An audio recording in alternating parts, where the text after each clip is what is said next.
Maya, my voice echoed through the apartment. No answer. Just the faint hum of the refrigerator and the sound of my own heartbeat thudding in my ears. I walked into the bedroom. Her side of the bed was empty, sheets smooth, untouched. The closet door was open. Half the hangers were bare? No, I whispered, scanning the room like I'd missed something obvious. Her suitcase was gone. Her shoes. The necklace she wore every day, Maya. I called again, louder this time. Silence. I grabbed my phone and dialed her number. Straight to voicemail. Hey, it's me. Call me back, okay? I just woke up and you're not here. My voice cracked. Please. I tried again. Same result. The kitchen table caught my eye. I expected a note, a text, anything. But there was nothing. Not even a coffee cup. Her favorite mug was missing too. I called her best friend. Sophie, is Maya with you? What? No? Why? She's gone. Like her stuff's gone.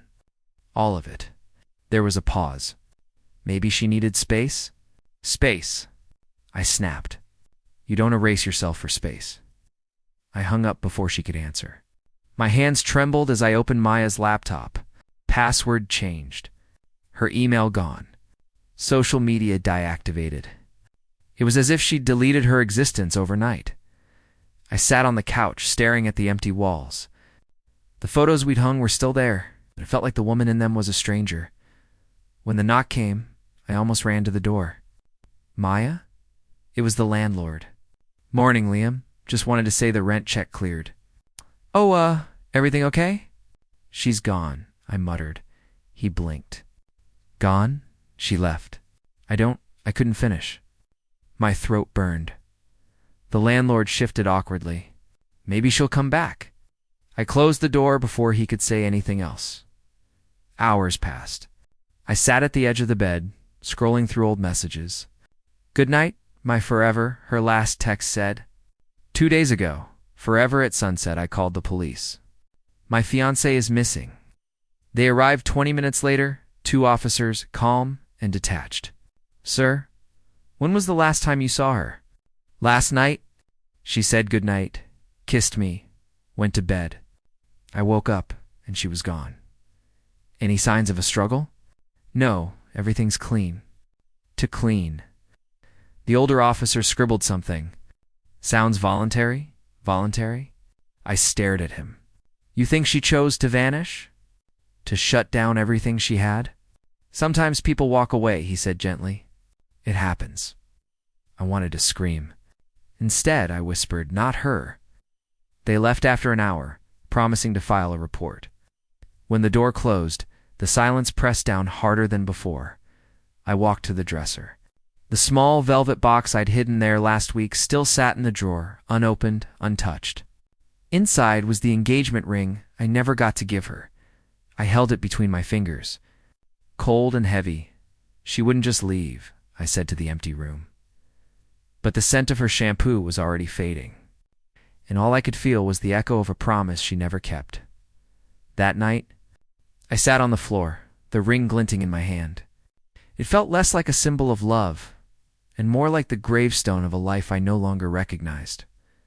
Asterisk the days blurred together, coffee that went cold, nights that never ended. I stopped writing. I stopped eating. I just stopped. Eli knocked one afternoon. I ignored it. He kept knocking. Double quotes, Liam. Open up, he said through the door. I sighed and dragged myself over. What do you want? He frowned when he saw me. You look like hell. Thanks. I've been practicing. He walked in without asking. Still no word? I shook my head. She's gone, Eli. Like she never existed. He glanced around the apartment, the empty shelves, the photos turned face down. People don't vanish for no reason. I laughed bitterly. You think I haven't told myself that 1,000 times? He sat across from me. Then tell me what you do think happened. I don't know. I just keep hearing her voice. Her voice. I nodded that last night. She said, I'll see you soon. I didn't even say goodbye. I thought she was just going to bed. Eli leaned back. Maybe she needed to start over. I looked up sharply. Without a word? Without me? Maybe she couldn't say it. Things she shouldn't have said forever. My voice cracked. He sighed. Liam, you can't keep. I can't stop. I cut him off. Every morning I wake up expecting her to walk through that door. Every sound, every shadow, I think it's her. He was quiet for a while. You're torturing yourself. I don't know how not to. Stood. Come outside with me. Get some air. No. Liam, I said no. I shouted louder than I meant to. He flinched. I softened. Sorry, I just can't face the world yet. He nodded slowly. Then let me face it for you. When he left, the apartment felt even emptier. I stared at the window for hours, counting the seconds, the breaths, the nothingness. Days became weeks. Weeks became months. My phone stopped ringing. The world forgot she was missing. Maybe they'd forgotten me too. One evening, I heard the mailbox clang. I almost ignored it. But something inside me stirred, a tiny flicker of dread. There was a small white envelope. No return address. No handwriting. Just my name typed. My fingers trembled as I opened it. Inside was Maya's engagement ring, the one she took off before bed. The one she promised to wear forever. I stared at it, frozen. No, it was cold. To clean. Like someone had scrubbed the life off it. I sank to the floor, clutching it so tightly my hand shook. My chest burned. My throat closed. She wouldn't send this, I whispered. She wouldn't. But no matter how many times I said it, the ring didn't change. It just sat there, gleaming in the dim light, silent proof that something had ended. That night. I poured a glass of whiskey and set the ring in front of me. Eli called again. I didn't answer. The city outside kept moving. Cars, laughter. Lives, mine didn't. The world had moved on, but I couldn't. Not yet. Maybe not ever. I stared at the blank page for hours before the first words came. Dear Maya. The pen trembled in my hand. I wasn't writing to her. I was writing to what was left of her, the echo she left behind. I wrote about the first morning we met. The way she spilled coffee on me and laughed like it was fate. I wrote about our first fight, the one where I told her she was distant. She smiled like she was hiding something. Every night became a confession. Every letter a wound. One afternoon, Claire came by unannounced. You've been ignoring everyone again, she said, pushing open the door. I'm busy, I muttered, sliding a few pages under a book. Busy writing ghost stories? She teased. Something like that. She noticed the stack of letters on my desk. You've been writing to her. They're not letters, I said quickly. Then what are they? I hesitated. Memories. Maybe lies. I don't even know anymore. She picked one up before I could stop her. Dear Maya, she read softly. I keep asking myself if you ever loved me, or if I just filled the silence between your secrets. Claire, she set it down carefully. You think she was hiding something? I swallowed hard. I know she was. What makes you say that? I leaned back, staring at the ceiling. Little things. Late night calls. Locked drawers. Her eyes, they'd go distant sometimes, like she was already somewhere else. Claire crossed her arms. And you never asked? I did. She'd laugh it off. I told myself love meant trust. Turns out it meant blindness. Maybe she was scared, Claire said quietly. Of me? Of losing you. I shook my head. Then why disappear? She didn't answer. The silence pressed against me. I could almost hear Maya's laugh in it. Soft, guilty, beautiful. Claire finally said, These letters, they're powerful. You should turn them into something. A book, maybe, I laughed bitterly. A book? About what? My breakdown? About love, she said. About loss. I stood and faced her. I'm not writing her story. Then what are you writing? I looked at the papers scattered across the desk, my handwriting uneven, desperate. My failure, I said. Her expression softened. That's still a story worth telling. Not yet, I whispered. Not until I know why she left. Claire sighed, brushing her hair from her face. You'll drive yourself mad chasing ghosts. That's all I have left. She placed a hand on my shoulder. Then at least make it mean something. After she left, I sat alone again, surrounded by words I couldn't send. Dear Maya, I wrote. Was I too blind to see who you really were? Or did I only see what I needed to believe? I read it aloud. The words hurt. They felt true. When I finished, I folded the letter and slid it into the drawer with the others. Dozens of them. All unsent. All unanswered. Some nights I imagined her reading them somewhere far away. Other nights I told myself she never would. Either way, I couldn't stop writing. Maybe because the silence was too loud, or maybe because in those letters she still existed, and so did I. Asterisk Eli sat across from me, hands clasped tight, eyes heavy with something I didn't recognize, guilt. Maybe Liam, he started. There's something I should have told you a long time ago. I frowned. What are you talking about? He hesitated. Maya came to me. The night before she disappeared, the words hit like a fist. She what? She was scared, he said quietly. Crying, shaking. My throat tightened. Scared of what? What happened? He looked down. She didn't say. I slammed my palm against the table. Don't lie to me, Eli. I'm not. His voice cracked. She asked for help, Liam. I swear she did. But she begged me not to tell you. My chest burned. You're telling me now? After months of watching me tear myself apart. I thought she'd come back, he shouted. She promised she would. I didn't think you didn't think I cut in. You knew something was wrong and you said nothing. He ran a hand through his hair. You have to believe me. I was trying to protect her. From what? From me. Eli didn't answer. The silence roared between us. My pulse pounded in my ears. Answer me. I yelled. What did she need help with? His jaw clenched. I can't tell you that. Can't or won't. He looked at me tired, broken. Both. That single word destroyed whatever trust I had left. I stepped back, my voice shaking. You're supposed to be my friend. I still am, he said. No, I whispered. You're just another liar. He stood slowly. You don't understand. I understand perfectly, I spat. You knew she was in trouble, and you let her vanish. You watched me drown, and you said nothing. He took a step forward. Liam, please, get out. Wait. Liam, I said, get out.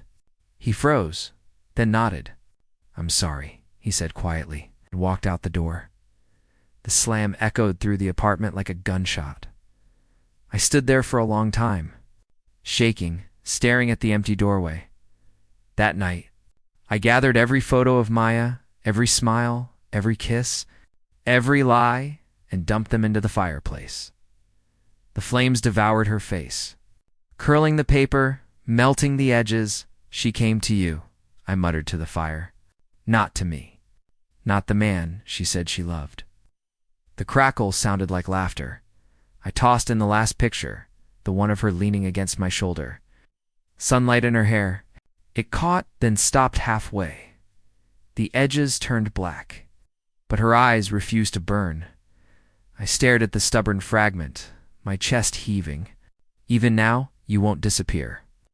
Smoke filled the room, thick and bitter. I felt tears sting my eyes, but I couldn't tell if it was the fire or the truth finally burning through me. She'd gone to Eli. She'd trusted him, and he'd kept her secret. Whatever Maya was running from, it wasn't just me anymore. It was all of us. The bell above the door chimed as I stepped inside. The bookstore smelled like dust and rain, quiet, old, safe. I didn't plan to stay long. I just needed air that didn't remind me of her, looking for something specific. A voice asked. I turned. A woman stood behind the counter. Soft eyes, calm voice, hair tied in a loose braid. She looked familiar somehow. Not really, I said. Just hiding. She smiled slightly. Bookstores are good for that. I nodded, pretending to browse the shelves. My fingers trailed along the spines. Fiction, poetry, grief. Of course, she stepped closer. You look like someone who's lost more than a book. Hey. I let out a short laugh. That obvious? Pain doesn't hide well, she said. Her tone wasn't pitying, just honest. That unsettled me. What's your name? I asked Harper. Liam. She tilted her head. You talk about her like she's still here. I froze. What makes you think there's a her? People who come in quiet, staring at ghosts, usually are haunted by someone, she said softly. I looked away. Maybe she's still around. Maybe she just forgot to come back. Harper didn't press. She simply nodded and said, Maybe she's waiting for you to stop waiting. I laughed, bitter and surprised. That doesn't make sense. Grief rarely does, she said. Her words stayed with me as I wandered through the aisles. She didn't ask for details. She didn't offer false comfort. She just existed, calm, steady, patient. I picked up a book at random. Do people really heal reading this stuff? She smiled faintly. They don't heal reading. They heal when they're ready to stop rereading the same story. I met her eyes. For a second, I almost forgot to breathe. There was something in her look, like she saw through the fog I'd been living in. I bought the book without knowing why. As she handed me the receipt, she said quietly, You should laugh more. I forgot how, I muttered. Then come back, she said. We'll practice. For the first time in months, I smiled, small, unsure, but real. When I stepped outside, the world felt softer. The rain had stopped. The streets were empty. I could still feel her voice echoing steady, kind. That night I slept for the first time in weeks. But sleep didn't bring peace. In my dream, Maya stood in the rain, her hair plastered to her face. Eyes wide and hollow. You're forgetting me, she whispered. I tried to speak, but the words stuck in my throat. She reached out a trembling hand, but when I moved toward her, she faded. Dissolving into mist, I woke with my heart pounding, the sound of rain echoing in my ears. Harper's words circled my mind. Stop rereading the same story, but how do you stop when the ending never came? Asterisk, the phone rang just past midnight, one shrill sound slicing through the silence. I almost ignored it. Unknown number, but something in me knew. Hello? My voice cracked, static, then soft, trembling. Liam. I froze. My pulse went wild. Maya, is that you? A faint breath on the line. Please. Stop looking for me. What? Where are you? Maya, talk to me. More static. A muffled sob. Then nothing. The call cut off. I stared at the screen, the unknown number burning into my eyes. My hand shook so badly the phone nearly slipped. No, I whispered.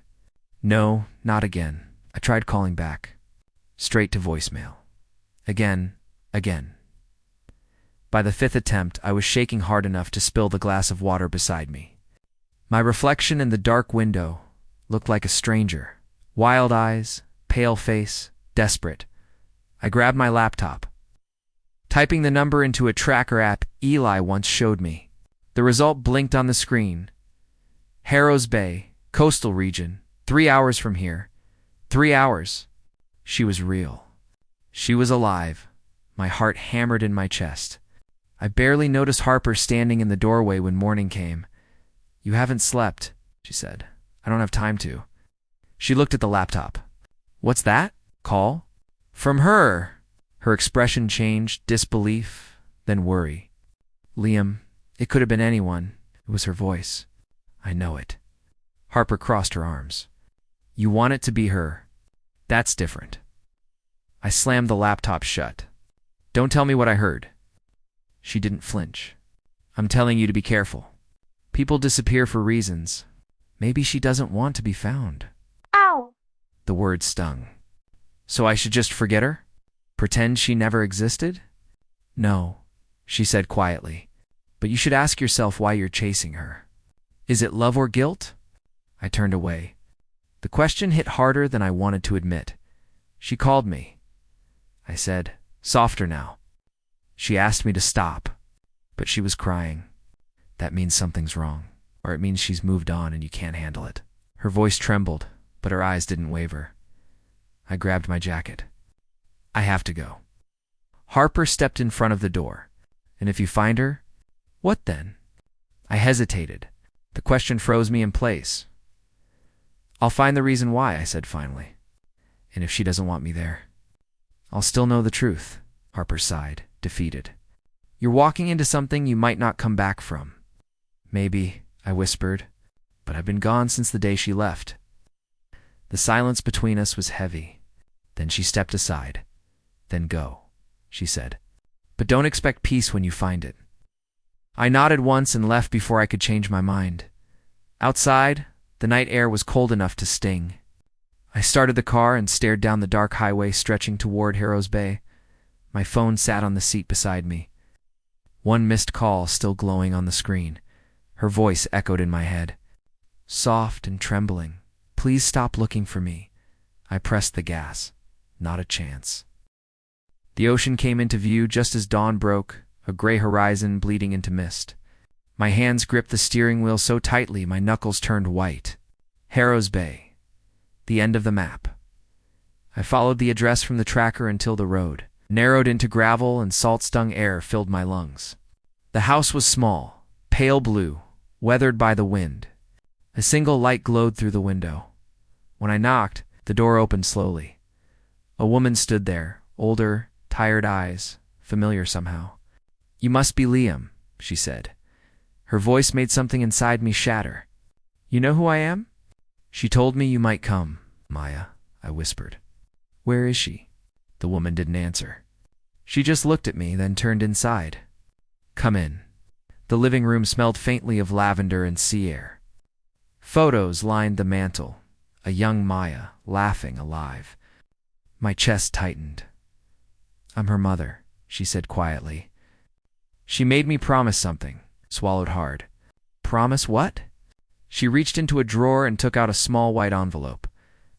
My name was written on it, shaky, uneven, but unmistakably hers. "She told me to give this to you only when you stopped chasing her." I stared at it, trembling. She knew I'd come. She knew you wouldn't stop. The silence between us was unbearable. I tore open the envelope. A folded letter inside, her handwriting wavering across the paper. "Read it," her mother whispered. My eyes blurred as I began. "Liam, if you're reading this, it means I broke your heart to save you from watching mine stop." I was sick, terminal. "I didn't want you to see me fade into someone you wouldn't recognize. You loved me too purely to deserve that kind of ending. I thought leaving would make it easier for you to move on. I was wrong. I can hear you now, angry, calling me selfish, and maybe I am. But every time you smiled at me, I forgot I was dying. Loving you was the hardest joy I've ever known. Please stop searching for ghosts. Live the life we dreamed of. Right again. That's how you'll keep me alive." Maya, the words swam before my eyes. My chest felt hollow, not broken, just emptied. Her mother spoke softly. She didn't want pity. She wanted peace. I couldn't breathe. She should have told me. I would have stayed. "I would have," she knew, she interrupted gently. "That's exactly why she didn't." I sank into the nearest chair, the letter trembling in my hands. The sound of the waves outside filled the silence. "She didn't vanish," I whispered. "She just let go." Her mother nodded, eyes glistening. "She loved you more than her fear. That's why she left." I looked at the handwriting again, tracing the final line with my thumb. "Loving you was the hardest joy." A laugh broke through my tears, soft, cracked, painful. "Even now, she gets the last word." Her mother smiled faintly. That's how you know she was real. Outside, the sea kept moving, endless, patient, indifferent. I folded the letter carefully and held it close to my chest. "I'll live," I whispered to no one. "I'll live for both of us." The sun was barely up when I found myself still on the floor, the letter spread open beside me. I had read it so many times the paper had softened under my fingers. Each word felt heavier, like it carried her heartbeat. I was sick. "I didn't want you to see me fade." I whispered the lines like a prayer. My voice cracked. You should have let me choose. The waves outside pulled me toward them, their rhythm almost human. Inhale, exhale, break. I walked barefoot to the shore, clutching the letter in my hand. The ocean was cold, biting. I let the wind sting my face as if it could bring her back. "Why didn't you tell me, Maya?" I said to the sea. "You knew I would have stayed. You knew I would have held you through every second." Voice came from behind me. "Would that have made it easier?" Turned. Harper stood there, hair whipping across her face, holding 2 cups of coffee. "You shouldn't be here," I said, wiping my eyes. She handed me a cup anyway. "You've been up all night. Don't even feel tired," I murmured. "Just hollow." Harper sat in the sand beside me. "Did you find what you were looking for?" I looked at the letter again. Not answers. Just the truth. She didn't leave me.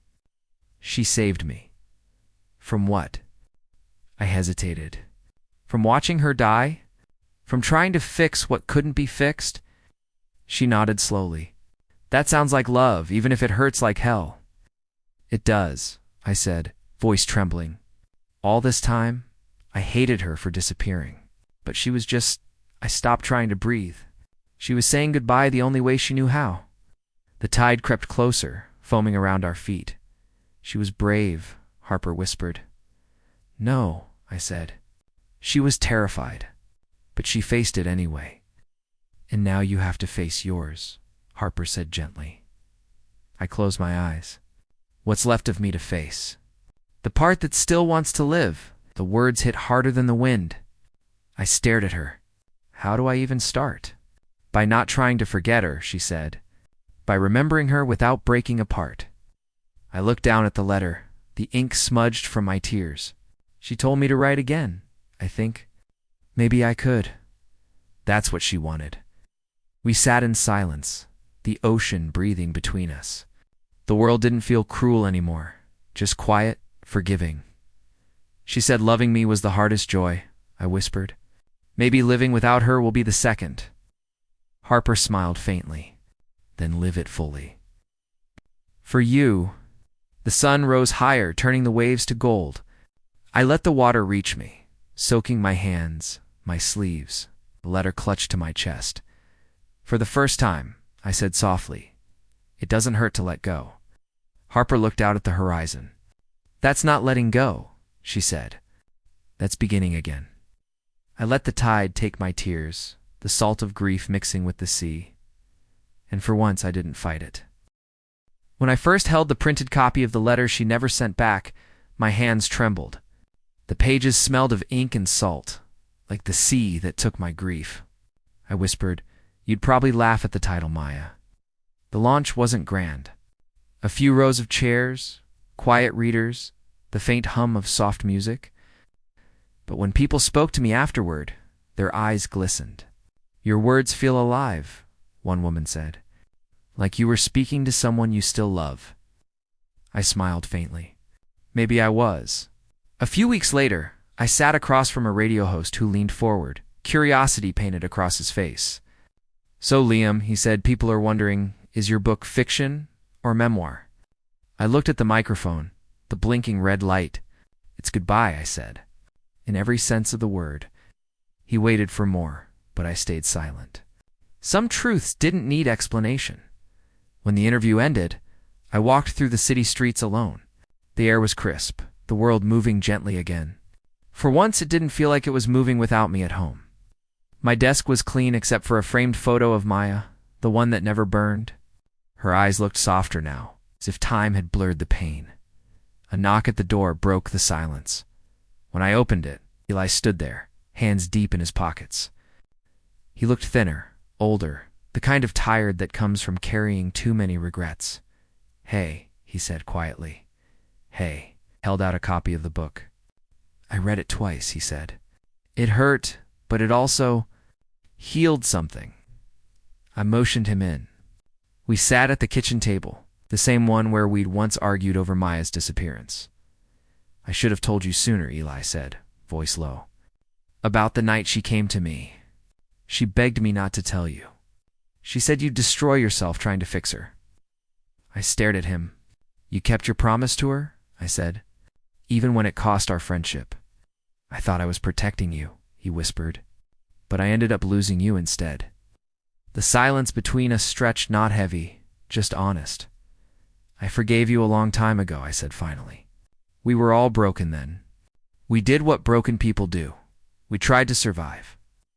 Eli's shoulders dropped, the tension slipping away like air from a balloon. You really mean that? I nodded. Yeah, I mean it, he smiled for the first time in years. She'd be proud of you, you know? Maybe, I said softly.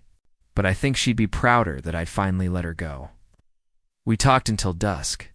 The kind of conversation that stitched old wounds instead of reopening them. When Eli left, I sat by the window with a cup of coffee and opened my notebook.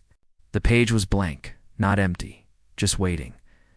I looked up at the fading sky and whispered, "This one's for me, Maya." The city lights blinked in response. Quiet and alive. Asterisk, the morning sky was soft and silver. The kind of light that feels like forgiveness. I drove with Harper in silence, the sound of the ocean growing louder the closer we got. A year had passed, but every mile still carried her memory. When we reached the shore, the wind greeted us, cold, familiar, alive. I walked ahead, book in hand, the sand damp beneath my shoes. Harper followed quietly, her scarf fluttering behind her like a ribbon of calm. "This is where you last saw her?" she asked gently. I nodded. The ocean was rough that day. She always said the sea reminded her of freedom. I hated it for that. Harper smiled faintly. And now? Now, I said, looking at the horizon. I think she was right. Stood there for a while, listening to the waves crash and retreat. The air smelled of salt and rain, the same as it did the morning she vanished. I opened my bag and pulled out a copy of the letter she never sent back. Harper watched me. "You sure about this?" I ran my fingers over the cover. "It's not mine anymore. It's hers." I placed the book on the wet sand, close enough for the tide to touch it. The waves licked at the pages, teasing them open like curious hands. "You said forever," I whispered. "And maybe you were right. You never really left, did you?" The water took the book slowly, pulling it out to sea. I watched until the last corner of the cover disappeared beneath the foam. For the first time in years, I didn't feel the urge to chase it. Harper stepped beside me. "That was beautiful," she said softly. "It feels like finishing a chapter," I said, "but not the story." She tilted her head. "Then what comes next?" I looked at her, really looked at the kindness in her eyes, the steady warmth I'd been too afraid to reach for. "Maybe I start writing again," I said. "Not about loss this time. About living." She smiled. "I'd read that one," I laughed quietly. "You'd be the first." We stood there as the wind picked up, brushing past us like a whisper. The ocean glittered in the rising sun. It's no longer a graveyard of memories, but a mirror, reflecting the life ahead of me. Harper slipped her hand into mine. "Ready?" she asked. I hesitated, then smiled. "To live again." We started walking back toward the car, footprints fading behind us with each step. For once, I didn't look back. The waves roared louder, as if in applause. The air felt lighter, the kind of light that fills the cracks where grief once lived, as the horizon brightened. I whispered one last thing under my breath, not to the ocean. Not to the past, but to myself. I kept my promise. "Maya, I finally learned how to stay."